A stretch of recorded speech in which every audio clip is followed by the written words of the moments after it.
వాళ్ళ కుటుంబంలో జరిగిన నియామకాల గురించి నేను చెప్పవలసిన అవసరం లేదు. చైతన్యవంతమైన మీకు ప్రతి విషయము తెలుసు.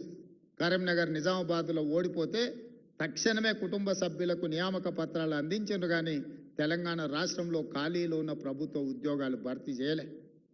పేదలు, దళితులు, గిరిజనులు, ఆదివాసీలు, బలహీన వర్గాలకు, నిరుపేదలకు సంబంధించిన తెలంగాణ ఉద్యమంలో పాల్గొన్న తెలంగాణ నిరుద్యోగ యువత ఉద్యోగ ఉపాధి అవకాశాల కోసం అశోక్ నగర్ చౌరస్తాలను, దిల్సుఖ్ నగర్ చౌరస్తాలను, అమీర్పేట్ చౌరస్తాలను 10-12 సంవత్సరాలు నిరుద్యోగ యువకులుగా తిరుగుతూనే ఉన్నారు.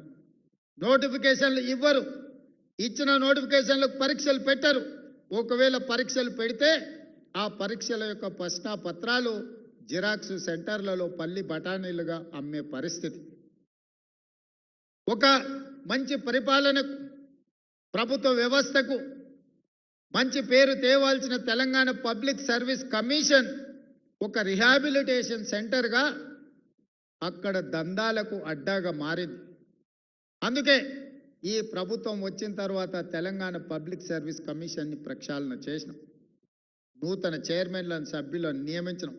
మొదటి సంవత్సరంలోనే 60,000 ప్రభుత్వ ఉద్యోగ నియామకాలు చేపట్టి లెక్కలు తప్పుతాయి, లెక్క పెట్టడానికి అవకాశం ఉండదు అని అనుకున్న వాళ్ళకు ఎల్బీ స్టేడియంలో ఎక్కడైతే మాకు ఉద్యోగ ప్రమాణ స్వీకారం చేసినామో అక్కడనే మొదటి సంవత్సరంలో ఈ 60,000 ప్రభుత్వ ఉద్యోగ నియామక పత్రాలు అందించి 4 కోట్ల తెలంగాణ ప్రజల సాక్షిగా మొదటి సంవత్సరంలో 60,000 ఉద్యోగ నియామకాలు ఇచ్చినాం.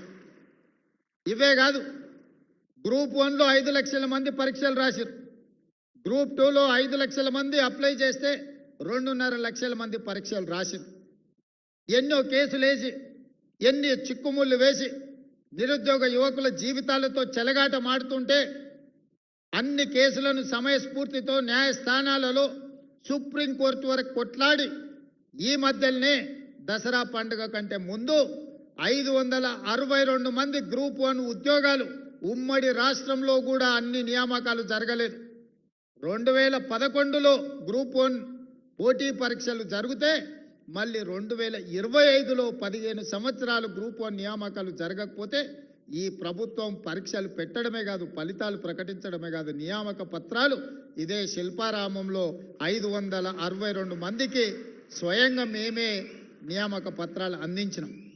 అదేవిధంగా నిన్ననే 783 మంది గ్రూప్ 2 ఉద్యోగులు నిన్న నియామక పత్రాలు